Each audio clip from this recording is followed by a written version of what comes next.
Bismillahirrahmanirrahim. Assalamualaikum warahmatullahi wabarakatuh. Hai anak-anak ustazah semuanya, bagaimana kabar kalian? Semoga selalu sehat dan dalam lindungan Allah Subhanahu wa taala. Bertemu lagi pada video pembelajaran informatika. Baik, sebelum kita memulai, marilah bersama kita membuka dengan membaca basmalah. Bismillahirrahmanirrahim. Amin. Semoga anak-anak ustazah bisa memahami materi yang ustazah sampaikan. Langsung saja ya, kita buka materinya.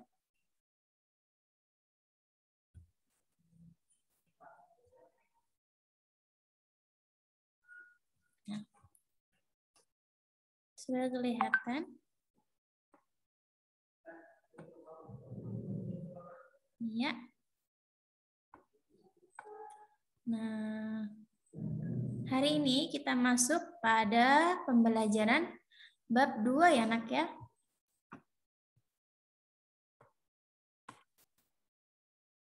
Ya. Nah, hari ini kita masuk pembelajaran bab 2 ya, tentang etika dan keamanan berinternet. Nah, sebelum kita masuk bab 2, kita kembali ke bab 1 lagi ya. Kemarin poin C belum sempat ustazah jelaskan, akan ustazah ulas sedikit pada pertemuan ini. Nah, bab 1 kemarin tentang apa kemarin, siapa yang ingat? Tentang mengedit foto, membuat animasi, dan membuat poster ya. Nah, C, membuat poster. Kita harus tahu dulu, poster itu apa? Nah, poster adalah karya seni yang terdiri atas kombinasi gambar dan huruf, serta perpaduan warna yang kuat. Poster dibuat untuk menyampaikan informasi. Poster ini biasanya dibuat di atas kertas berukuran besar dan menggunakan bahasa yang singkat dan jelas guna untuk menarik perhatian banyak orang. Nah, jadi poster ini untuk menyampaikan sebuah informasi ya. Jadi harus menggunakan bahasa yang singkat dan jelas. Nah, berikut adalah contoh posternya, naklah. Ini contoh posternya. Ingat, poster itu tidak hanya bisa kita buat melalui Microsoft Word saja. Kita bisa membuatnya dengan selembar kertas yang ukurannya agak besar, lebih besar dari A3 juga bisa, pokoknya sekira orang mengetahui tulisan kita ya. Nah, ini contohnya, ini berupa gambar tangan. Kemudian ini yang menggunakan Microsoft Word. Jadi anak-anak bisa praktik di rumah ya. Sekilas tentang materi poster. Kita lanjut. Nah, sekarang memasuki bab 2 lagi. Cara dan etika berkomunikasi digital. Kita harus tahu dulu apa itu komunikasi. Komunikasi adalah kegiatan pengiriman dan penerimaan pesan, mengirim pesan dan berbagi informasi juga dapat dilakukan melalui internet. Nah, kegiatan ini komunikasi melalui internet juga disebut dengan komunikasi digital. Jadi komunikasi tidak hanya bisa kita lakukan secara langsung ya, misalnya ketemu kawan, itu juga komunikasi, tapi juga bisa kita lakukan melalui internet yang disebut dengan komunikasi digital. Dalam bahasa Indonesia, email disebut sebagai surel atau electronic mail. Nah, jadi komunikasi digital bisa kita lakukan melalui email. Ya, jadi caranya juga bisa menjadi caranya yaitu menggunakan email. Sekarang kita lanjut. Yang pertama ada alamat email. Nah, alamat email ketika mengirim surat kita harus menyertakan nama dan alamat penerima surat ya. Jika tidak pasti Pak Pos akan kesulitan menemukan siapa yang akan kita kirim suratnya. Maka dari itu pengiriman email juga harus kita tahu kemana arah mengirimnya. Jadi ketika mengirim email, kita harus menuliskan alamat email orang yang kita tuju. Contohnya, alamat email sebagai berikut ya. Jadi ini contoh alamat email. Contohnya, wulan@airmailing.com. Ini tanda yang A ini disebutnya @ wulan@airmailing.com. Titik ini bacanya .com. Ya. Nah, kita ke bawah. Pada alamat email tersebut, Wulan yang ini adalah nama pengguna email atau username. Sedangkan airmailing.com yang ini adalah nama penyedia email atau kamu dapat mengibaratkannya sebagai alamat si penerima surat. Email adalah data yang bersifat pribadi seperti hanya alamat rumah. Beritahu alamat email kamu hanya kepada anggota keluarga atau kawan yang kamu kenal. Nah, jadi ketika kalian punya email jangan sembarangan dikasihkan ke orang ya. Nanti bisa disalahgunakan. Sekarang kan banyak hack kayak gitu ya. Banyak orang yang bisa masuk ke akun kita. Makanya jangan sembarangan memberikan alamat email. Apalagi kita kasih kata sandinya. Itu jangan ya. Kalian harus berhati-hati. Kita lanjut ya. Menggunakan email. Nah, poin 2 di buku kalian itu sudah ada. Pada halaman 44 ya. Bisa sambil dibuka. Nah, jadi bagaimana cara menggunakan email? Di dalam sebuah email terdapat bagian-bagian tertentu yang perlu diisi ketika kita ingin mengirim surat. Berikut adalah tampilan dari salah satu layanan email gratis yaitu Gmail. Nah, jadi tampilannya seperti ini ya, sudah sedikit jelaskan. Nah, nanti kalau kalian main email, kalau sudah punya email seperti ini kurang lebih tampilannya ya. Misalnya di sini ada tulisan tuh. Tuh itu untuk apa? Tuh adalah menunjukkan nama dan alamat orang yang kita tuju. Jadi kita harus menulis di sini alamat teman kita yang mau kita kirim foto misalnya, kirim file. Jadi harus kita sertakan di sini ya, kemana alamatnya. Kemudian ada subjek. Subjek itu judul, menunjukkan judul email yang akan kita kirim. Misalnya judulnya apa? Presentasi informatika misalnya. Jadi filenya tuh ternyata tentang itu. Nah, kemudian lanjut. Attack files. Nih. Ini namanya attack files, tombol lampiran. Jadi ketika kalian sedang melakukan pengiriman surat, kalian bisa melampirkan misalnya foto, atau berupa video, atau berupa musik, atau berupa file. Ya, jadi di sini ya tombol melampirkannya. Jadi mirip-mirip lah seperti di WA kalian itu ya. Kemudian ada di sini namanya carbon copy atau CC. Nah, di sini.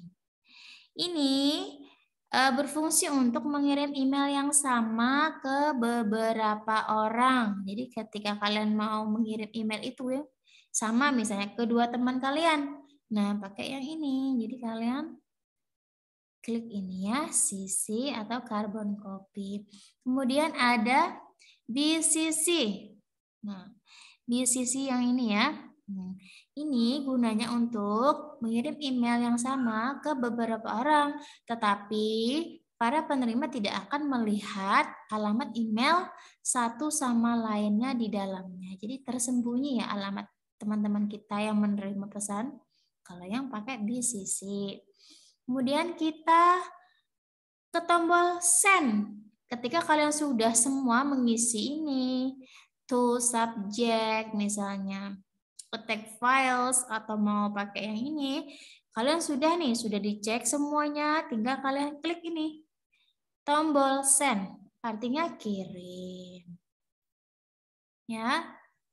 Nah, beberapa email memiliki bagian from atau dari yang menunjukkan nama dan alamat pengirim.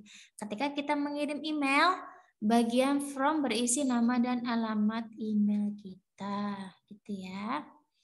Lanjut.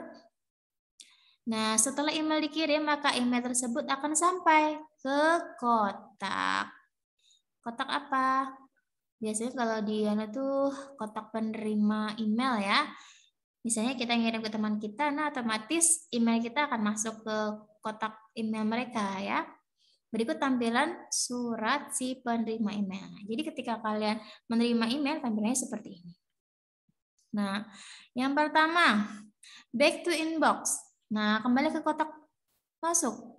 Nah, ketika kalian klik ini, maka kalian akan kembali ke kotak masuk, yaitu tempat semua surat yang kamu terima disimpan. Jadi, di sini ya semuanya, misalnya deretan dari email dari si Aca, atau dari si Abang, atau dari siapa, nah kelihatan di sini kalian klik. Ya. Kemudian kita lanjut.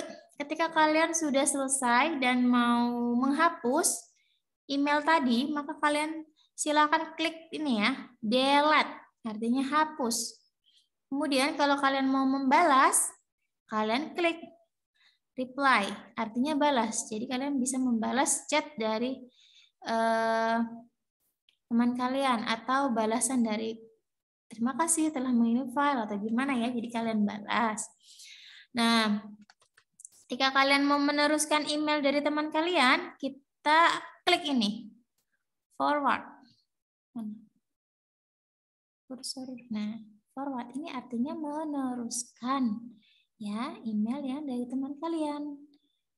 Nah, sudah ya, kita lanjut ke poin 3, yaitu etika berkomunikasi digital.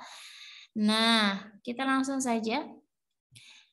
Poin 3, sebelum kita masuk kepada poin etika berkomunikasi digital, kita harus tahu apa itu etika. Etika adalah tata cara dalam masyarakat untuk menjaga hubungan baik di antara kita semua. Nah, jadi untuk menjaga hubungan baik, kita harus memiliki etika. Etika itu harus digunakan di mana saja ya, tidak hanya di ketika kita berkomunikasi digital, tapi ketika kita ketemu langsung, seperti itu kita harus punya etika. Nah, kita langsung ya. Poin A, etikanya ini ada A sampai I ya. Jadi yang A, hindari huruf kapital yang berlebihan. Nah, kenapa? Karena ketika kita menggunakan huruf kapital semua misalnya, jangan ya, gitu kan? Karena itu bentuknya adalah email, pasti bentuknya tulisan, seperti kita ngechat itu. Nah, jadi seakan-akan kita seperti berteriak atau marah. Jadi hindari ya huruf kapital yang berlebihan. Jadi seperlunya saja, misalnya huruf di awal saja, atau huruf nama kota, nama teman kalian, itu menggunakan huruf kapital. Jadi jangan semuanya huruf besar. Kapital itu huruf besar ya. Kemudian poin yang B, kutip seperlunya. Nah, ketika kita memberikan tanggapan terhadap kiriman orang lain, nah maka kutiplah bagian yang penting saja, yang tidak penting harus dihapus. Ya, jadi kita gunakan yang penting saja. Kemudian poin C, perlakukan terhadap pesan pribadi. Perlakuan terhadap pesan pribadi ini maksudnya gini.